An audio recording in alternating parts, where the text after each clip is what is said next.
Hi, get ready with Mimi dahil pupunta kami ng Landers tonight to buy something and then doon na din kami magde-dinner. So usually kapag umaalis kami ng gabi at pamadlock lang naman yung gagawin ko, nagsusoothing gel na lang ako. So yun na yung pinaka skin prep ko, then skin tint lang ako and then concealer, tapos pangkilay, yan. So yun na nga, dahil tamadlock lang naman ako tsaka mabilis ang pag-aayos lang to.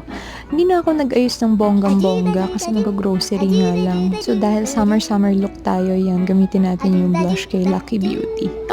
And then, konting contour lang din sa nose para alam nyo na kahit papano, may shape ang nose natin. Kahit hindi tayo pinagpala sa sobrang tangos, di ba? Ay nako, ever since talaga na nag-anak ako, may mga era ako na gusto ko tamad look lang ako. May mga era din naman na gusto ko maayos ako, ganyan. Pero ang pinaka-important dun, dapat presentable kang tignan. O, di ba?